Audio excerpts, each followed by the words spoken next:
is your phone? Get the If you find yourself stuck in a bad situation like this, what are you going to do? I'm going to teach you now how to throw the perfect punch. Come on, follow me. The first rule is awareness. Never walk with your phone at night. That's madness. There's too many dangers that you can't see. How you're standing is very, very important. Straight away, never stand square on. You're exposed. You're vulnerable. You're going to step 1 foot back, 1 foot forward, slight bend on the knees. The hands are out. You see this line going through my feet here? That's a good indicator, and boxers use that to practice their stance. Never cross your feet over. My feet are a little bit wider than my shoulders apart. My hips are angled somewhat at a 45-degree angle. I have a slight bend in my knees. The weight is distributed between my 2 feet. And you saw outside when the fight was about to happen, my hands came out like that. Once the attacker comes near the hand, he's in my range. This is distance. So the hands come up and I shoot my big shot and I bring it back. But how do you throw that perfect punch? Let's have a look. Next we have fist formation.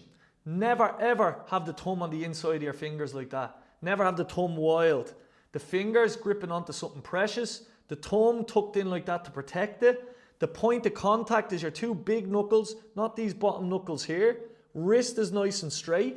When you're in your stance and your stance is good, your hands are up, your chin is down, your elbows are in, and you're ready to fight then. You're ready to throw. But where are we hitting and how are we throwing? So the fight is on now. The elbows are in, the chin is down, we're going to throw. Where are we aiming for? Anywhere on the face really, the nose, the mustache, the throat, depends on the opening and your read of the situation. So when we're throwing the shot, one big mistake people make is they draw back, they telegraph. Don't do that. The person might react. Elbows are in, you have a laser from your knuckles straight onto their nose. So you're going to let the shot go straight away from point A to point B. The hips are at an angle for a reason. You're going to turn your hip and roll your shoulder into the shot to generate power. Never ever overreach, but always, always follow through. So you're not finishing the punch here, you're punching through the target. The hands are up, slight bend on the knees, laser beam, throw the shot straight down the pipe, and then you bring it back straight away, cocked and loaded. If you have multiple attackers, you're turning to the next person instantly, and you're throwing a shot again, and you're bringing it back.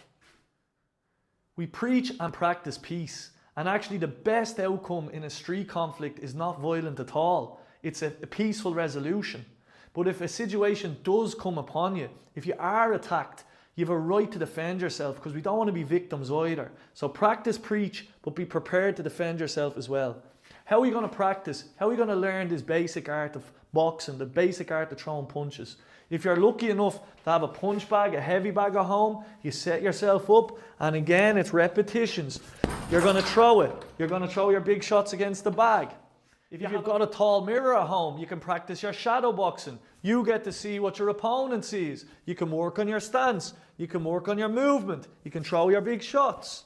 Anything at all to get used to throwing. Anything at all to practice so that you get that muscle memory.